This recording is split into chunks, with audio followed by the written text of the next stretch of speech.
Hello, magandang araw sa ating lahat. Ito na naman po ang inyong lingkod, ang munting tinig ng Ordinaryong Filipino. Kamusta kayo ating mga kababayan? From Luzon, Visayas, and Mindanao, and syempre, saan mang sulok ng mundo. Sana'y nasa mabuti kayong kalagayan at nag-i-enjoy kayo, no? Ano man ang inyong mga ginagawa. So, oras po natin dito sa Pilipinas, alas 8, no? Imedya na po ng umaga. And April 2. Okay. April 2 pala ngayon. Pasensya na po talaga. Akala ko kahapon ng April 2. So nagkamali tayo ng pag-announce ng date. So pag-usapan natin ang mga mahalagang issue sa ating bayan. Pero bago po ang lahat, nais ko lamang po kayong aanyayahan, no? Sa may gana lang. Huwag kalimutan mag-share, mag-like at saka mag-subscribe para tulong po, no, na maparami ang ating mga subscribers, and para naman po nang sa ganon ay makatulong kayo financially sa channel na ito. Pwede kayong mag-share dyan ng inyong mga blessings sa pamamagitan po ng pag-join sa ating Munting Tinig community. Sa mga nagsisend po ng super chat, maraming salamat. Super sticker, thank you very much. Siyempre sa mga nagpapa-Gcash, maraming salamat na kinaiindisan po ng mga Duterte supporter. So pag-usapan po natin ngayon itong mga kahangalan, itong mga kawalang konsensya at kawalang utak na sigaw ng mga taga-suporta ni Rodrigo Roa Duterte na hindi ko alam kung saan ang mga supporter ni Rodrigo Duterte kumukuha ng kakapalan ng muka at lakas ng loob para magsigaw ng hustisya para kay Rodrigo Roa Duterte. Itong mga abnormal nga mga taga-suporta ni Rodrigo Duterte, nagsisigaw ito sila at nagtatanong, no, kung kailan daw po makamit ng mga Duterte ang hustisya dahil inaapi daw sila ng gobyerno at nagiging ano daw talaga sila, tampulan ng political persecution. Ito po mga kamunting tinig ang malaking issue ngayon na nakuha pa ng mga taga-suporta ng mga Duterte na walang konsensya na magsisigaw-sigaw para daw sa hustisya kay Rodrigo Roa Duterte na kung saan daw po ay tinurn over ng ating gobyerno sa The Hague or sa International Criminal Court. Alam niyo mga Duterte supporter, bago kayo magsigaw na makamit ni Rodrigo Duterte at saka ni Sara Duterte ang hustisya, sana isipin nyo man lang yung mga libo-libo nating mga kababayan na ngayon naghihinagpis. Sabi ko nga sa mga uploaded video ko, nagtatangis, umiiyak, nawala ng pag-asa sapagkat yung membro ng kanilang pamilya na siya lamang yung kanilang inaasahan ay nagiging suspect pa sa walang kwentang crime against humanity, tanawag nito, war on drugs ni Rodrigo Roa Duterte, na until now, nagsisigaw po ang kanilang mga pamilya na sila po ay biktima. Walang kamalay-malay. At lalong-lalo na yung mga kabataan na kung saan naglalaro lang. Mga kabataan, mga walang kamuwang-muwang sa mga nangyayari sa mundo, ay bigla na lamang po bawian ng buhay dahil sa war on drugs na hindi po napag-isipan at saka self-serving, no, ng Duterte administration. Nakakalungkot dahil may mga kababayan tayo, ikaw na mga nanonood, Duterte Day Hard supporters, hindi ka ba nahiya sa sarili mo? Hindi mo ba naiisip na bawat sigaw ninyo na makamit ng mga Duterte ang hustisya sapagkat feeling ninyo inaapi, no? Hindi nyo ba naisip yung mga biktima, yung mga kabataan na sa murang edad, binawi na ang kanilang buhay? Nadamay sa war on drugs ng Duterte administration. Mga biktima, sabi ko nga paulit-ulit kong sinasabi, nawala ng nanay, nawala ng tatay, nawala ng kapatid, nawala ng apo, na kung saan ay nawalan din po sila ng pag-asa na mabuhay, na hindi nila alam kung saan sila lalapit para makuha nila yung hustisya. Kasi malaking mga tao ang kanilang babanggain. Pero nakipaglaban itong mga biktima na ito, itong mga pamilya ng mga biktima ng war on drugs under Duterte administration. Humingi sila ng tulong at may mga abogado na nag-extend ng kanilang serbisyo na mga walang bayad, libre, na halos sinasabi na pinapaliwanag na sa atin na itong si Rodrigo Duterte ay isang killer president di umano. Kasi sa daming pinatay.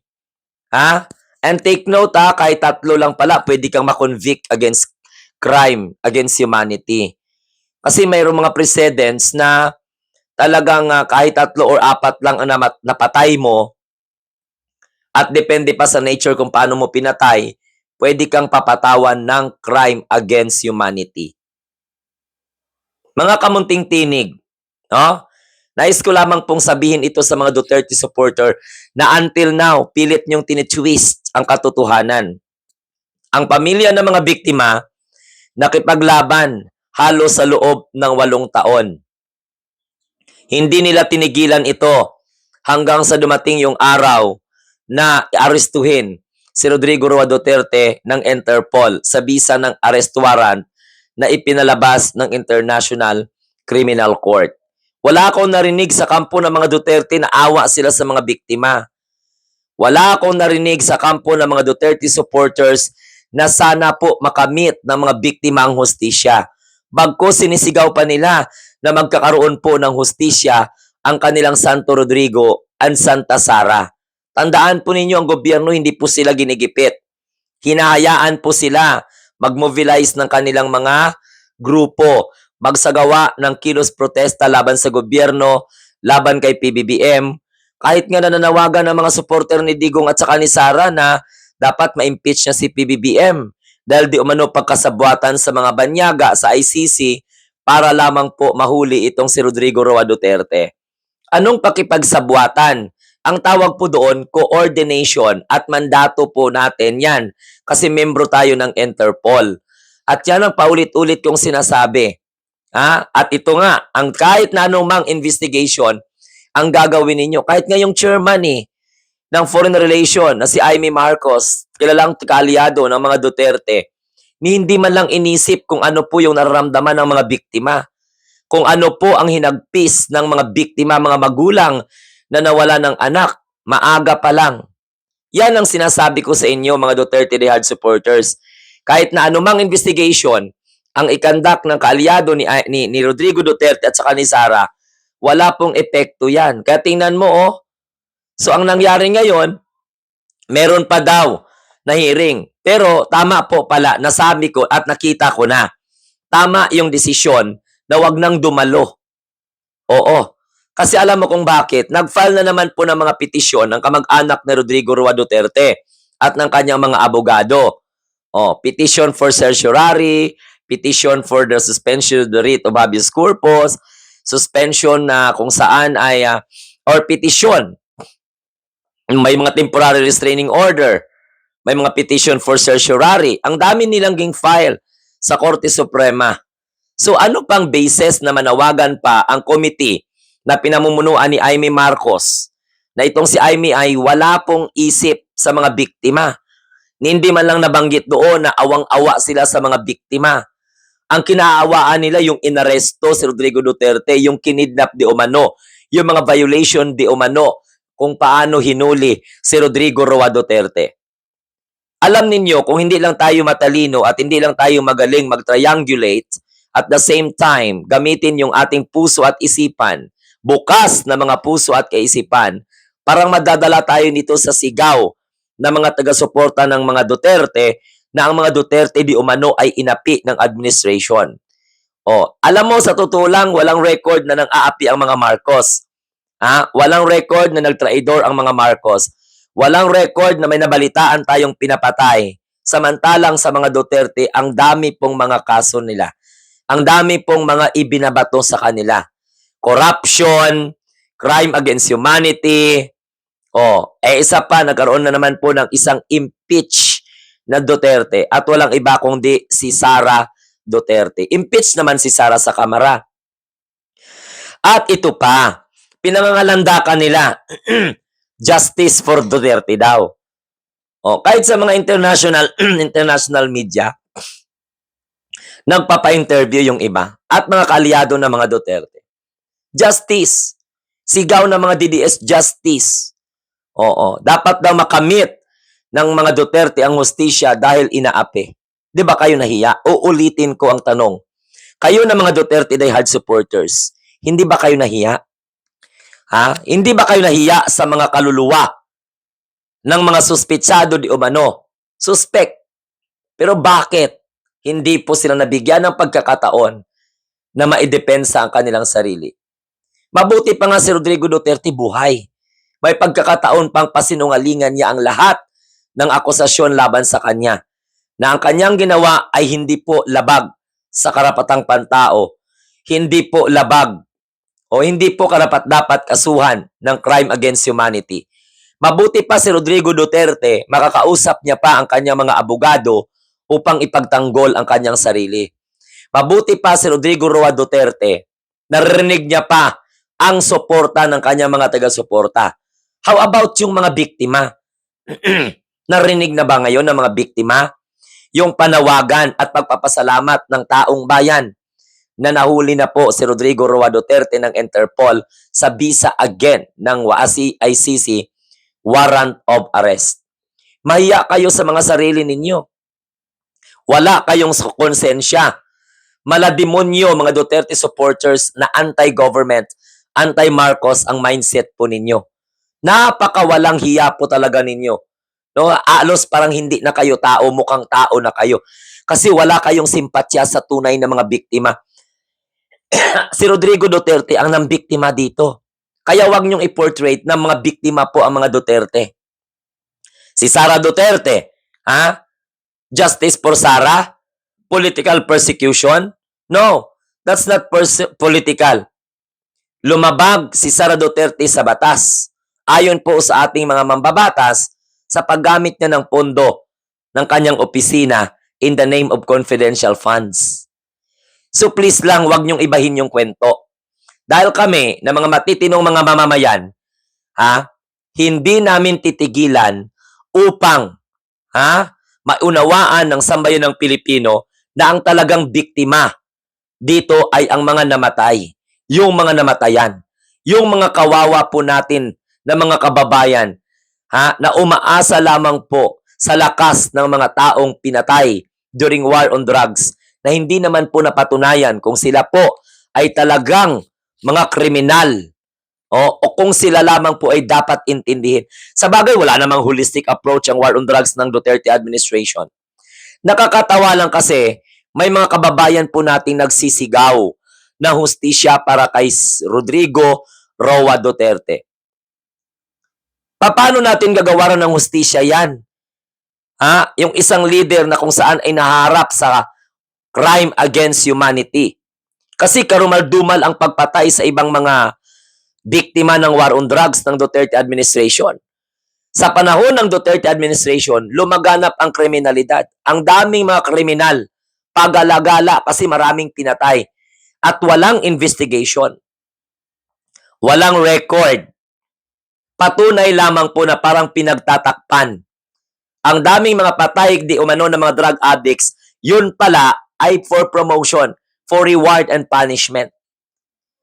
Kasi can you imagine that pag itong mga kapulisan na nagamit sa war on drugs na Rodrigo Duterte, ayon po sa Quadcom, can you imagine that almost 300 plus na mga kapulisan po natin, iba mga opisyal, na-relieve sa kanilang mga pwesto, natanggalan ng mga benepisyo. Yung iba nakakulong. Yung iba naman walang pangbayad sa abogado. Ang yabang ni Rodrigo Duterte tulungan niya. Yun pala, nagiging biktima lang itong mga kapulisan na wala silang ibang ginawa kundi sumunod ng sumunod sa dikta ng kanilang mga leader, ng kanilang mga commander o kung ano-ano man ang tawag sa kanila. So kamunting tinig, hindi po dapat ang mga Duterte ang sisigaw ng hustisya. Dapat ang ating mga biktima, ang mga kababayan po natin, ang kanilang mga pamilya, yun po dapat ang ating hingian ng hustisya. Makamit nila ang hustisya. No? Dahil sa walang kwentang war on drugs ng Duterte administration, ang daming pamilya ang nadamay. Pagkatapos ang kakapal pa ng mga mukha ninyo, manawagan pa kayo, hustisya para kay Rodrigo Roa Duterte. Samantalang itong mga biktima, mga magulang na mga biktima, ayun, nagtiis sa loob ng 8 taon. At they waited this situation, this event to happen. Himatagal nila itong hinihintay na ang hustisya ay hindi lang para sa mga mayayaman. Rodrigo Duterte is one influential person in the country. Whether you will like it or whether we like it very much, dapat nating tanggapin na si Rodrigo Duterte ay isa sa mga naging ma-impluensya na tao sa ating bansa. Kaya nga sa sobrang impluensya niya, natakot ang mga biktima, ang pamilya ng mga biktima, na magsampa ng kaso laban kay Rodrigo Duterte dahil kahit nga abogado, pag malaman noon, Duterte administration, sa panahon niya, pag mag-aabogado ka about sa drugs-related cases, patay ka. Hindi man lahat, pero mayroon po mga mangingilan-ngilan talaga na nag-handle ng kaso ng mga drug suspected okay personality. So anong napala nila? Napatay sila. Kasi marami talagang pagtatakip. Even though mga blatter report, walang laman, walang basis, no police report. So paano po nila pinatay itong mga kababayan po natin tapos wala lang man ng mga record, halos takot. Meron pa ngang mga namatay sa cardiac arrest daw di umano sa asthma pero may butas ang ulo. May butas ang bungo. Yan ay patunay na talagang grabe ang pagtatakip sa war on drugs ng Duterte administration. That's the main reason why yung Pangulo ninyo na hinihingian ninyo na magkaroon sila ng hustisya dahil pinopolitika daw sila, mahiya kayo. Sila ang dahilan kung bakit tayo nagkakawatak-watak. Ha? Si Rodrigo Duterte ang dahilan kung bakit ang buhay ng tao sa panahon niya ay parang mga manok lang. Patayan dito, patayan doon. Kuno nanlaban. Yun man ang sinabi ni Rodrigo Duterte na, ops, ipipilit ninyo naman laban para po tuluyan nyo na. Papatayin nyo yan. Kung hindi, ako ang papatay sa inyo. Yan ang mga pronouncement ni Rodrigo Roa Duterte nung medyo malakas-lakas pa siya. Yung medyo malakas pa ang suporta sa kanya ng taong bayan. Pero ngayon, wala na. Kahit ano pang gawin, masaya kami ng mga ordinaryong tao dahil malapit nang makamit ng mga biktima, pamilya ng mga biktima, ang kanilang tagumpay sa kanilang pakikibaka na makamit ang hustisya. Hindi po dapat mga Dutertes, ang ano tawag nito? Ianuhin ng hustisya. Hindi po dapat sila. Ang dami nang namatay sa Duterte administration pagkatapos si Digong pa yung kailangan may hustisya. E paano yung mga bata? Paano yung mga biktima? Alam mo, kahit anong gawin, napapaliwanag natin, hindi pa rin makapasok yan sa utak ng mga DDS na sarado. Pero sa ating channel, hindi pa ako titigil hanggat may boses ako, hanggat kaya ko, hanggat hindi ako nababalot ng takot. Gagawin ko ang aking mga pahayag na sana, taong bayan, suportahan natin na makamit ng mga biktima, mga magulang ng mga biktima, ang tinatawag na hustisya para matahimik na ang kaluluwa ng ating mga kababayan doon. Innocent until proven guilty pero patay. Paano nila yon ngayon may paprove na wala silang kasalanan kung hindi sila nabigyan ng estado ng pagkakataon na ilaban nila hanggang sa huling hininga nila na wala po silang kasalanan. Okay? Na wala po silang ginawang mali. Na sila po lamang ay napagbintangan. Given, kahit nga kriminal yan, wala kang karapatang katalin ang buhay or kitlin ang buhay. Naintindihan po ninyo? Mayroon pong due process. Ay ako pro-life ako eh. Pro-life po ako. So, walang karapatan si Rodrigo Duterte na patayin yung ating mga kababayan gamit ang kanyang mga kapulisan during that time. Nagsabi pa nga na mapuno ang punerarya. Wala, malademonyo talaga. Malahayop na mentalidad. Kaya kayo dyan na mga nananawagan na sana makamit ng mga Duterte ang hustisya o yung time of reckoning, i-apply ninyo. Walang nang api sa mga Duterte. Sino ba naman ang lakas loob na mang-api sa mga Duterte? Di ba wala? Kung ano man ang naranasan ng mga Duterte ngayon, nagkataon sa Marcos administration, na sinabi nilang weak Ang linaw-linaw, hindi po ipinagkanulo ng gobyerno si Rodrigo Roa Duterte. Even though Sara Duterte, wala pong mga masasamang salita na binitawan ng ating Pangulo laban sa kanyang pagkatao, laban sa kanyang prinsipyo. Pero si Sara Duterte pa ang grabe magbanta. Ha? Nag-i-imagine na pinuputulan ng ulo ang presidente. May kinausap na assassin na kung ano ang mangyari sa kanya. Sa dami na pa naman niyang kalaban, pag namatay si Sara Duterte, so papatayin lang ng assassin ang presidente, ang first lady at saka ang speaker. Dahil tinugo na eh. Itinugo na.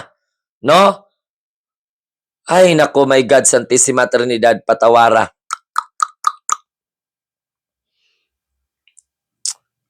Tapos ngayon pa kayo hihingi ng hustisya sa mga Duterte? Para sa mga Duterte? Parang hindi kayo tao. Yan ang problema sa inyo, mga Duterte Jihad supporters. Simple explanation, you cannot easily comprehend because you have what we call defective mentality. May saltik kayo sa utak. Ha? Naging anti-Marcos kayo, naging anti-government kayo dahil ayaw ninyo masapawan ang mga Duterte. Wala namang performance, even though Sara Duterte may performance ba na? Ha? Na kung saan, magbibigay ka ng confidential funds sa mga brand ng cellphone, sa mga pagkain, sa mga chicheria, sa mga grocery. Tapos, sa mga tao na wala namang record sa Philippine Statistics Authority. Tapos, sasabihin ninyo, kawawa si Rodrigo Duterte dahil 80 years old na. Di ba? Ang sarap pa niya magmura doon sa Hong Kong. Oh. Tapos yan panghihingi ninyo ng hustisya. Kilala ba kayo ng mga Duterte? Anong naibigay ni Duterte sa inyo? Si Sara nga palpak. Naging DepEd Secretary, walang alam sa ginagawa niya. Di lang man na-aksyonan yung mga backlogs ng Department of Education. Gumasto pa ng confidential funds sa hindi dapat pagkakagastusan. Including sa Office of the Vice President. Nanuhol pa. Oh, kaya mga kamunting tinig, itong naranasan ng mga Duterte, ni Sara at saka ni Digong, ito po hindi karapat-dapat mabigyan ng hustisya dahil hindi po sila inaapi. Sa panahon ng Duterte administration, maraming namatay. Kaya kung maghangi tayo ng hustisya para sa mga Duterte, bakit hindi nyo naisip na dapat magkaroon ng hustisya itong mga biktima ng war on drugs na self-serving na para i-eliminate ang mga kakompetensya? Wala namang napatay na drug lord ang Duterte administration. Ang yabang lang naman, ang kakapal lang naman ni Rodrigo Duterte na magdala-dala ng matrix. Actually, strategy na yun. Nakasuhan ba yung mga general na nasangkot niya sa kanyang drug matrix? Wala. Samantala, ito mga kapulisan na nadamay lang, ito mga kapulisan na nagtalima dahil may reward and punishment. Can you imagine that? May mga incentives, monetary incentives. Po-promote ka pa sa iyong posisyon. Kaya nga may mga quota. Lumabas din po yan, may mga quota. Kaya yung mga police during that time na mga war shock, sa panahon ni Duterte, talagang naging determinado pumatay. Kasi may backup patayin nyo yan, huwag kayong mag-alala, ipapardon ko kayo. Ganon gintrato ni Rodrigo Roa Duterte. Tinuruan niya ang mga kababayan po natin na magiging kriminal. Dahil wala namang choice sa mga pulis kundi sundin. Patatanggal sila sa pwesto. Ayan. So ulit, hanggang doon lang, hanggang dito lang, maraming salamat po sa inyo. So once again, ito po ang inyong munting tinig, si Sir Glenn. Sana huwag kayong magsawa na manood, magsuporta, at saka i-click po ninyo yung notification bell dyan na parang kampana para pag mag-upload ako at mag-live, automatically manonotify kayo. Kasi yung mga subscriber ko hindi nanonotified. Samantalang yung mga hindi po mga subscriber, mga DDS, nako, pagpasok ko pa lang sa live ko, bash na kaagad. Pag-upload ko pa lang ng video ko, bash na kaagad. Kasi naka-subscribe sila. Nakatutok sila. Gusto nila i-intimidate nila ako. Gusto nila, wag kang magsalita kasi ganito, ganyan. Yan ang gusto nilang gawin.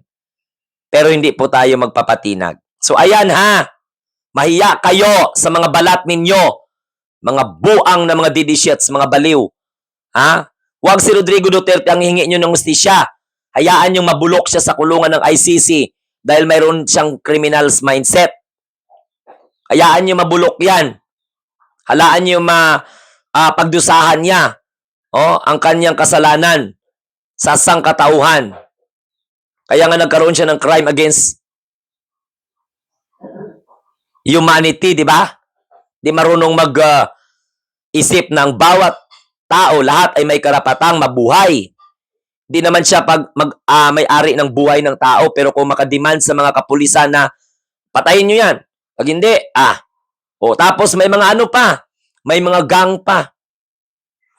Ang kaso ni Rodrigo Duterte sa ICC, way back 2017 and 2019, before nag-withdraw si Rodrigo Duterte sa International Criminal Court. Mabuti nga, sana bumalik na tayo Para nang sa ganun, lalong matarantay itong mga DDS na mga alinganga. So, bye-bye, have a nice day, and God bless everyone. So, mabuhay po tayo ng mga bagong Pilipino sa bagong Pilipinas. So, huwag kalimutan mag-share mag-like at saka mag-subscribe. Huwag kalimutan i-click ang notification bell para lagi kayong notified. Okay? Sa mga subscriber po natin na hindi na-notify, mag-unsubscribe kayo at mag-subscribe po kayo ulit. Sa mga nag-super chat dyan, maraming salamat. Okay? Sa gusto po mag-join po kayo dito sa ating Munting Tinig community. Okay? Bye-bye and God bless everyone. Salamat po.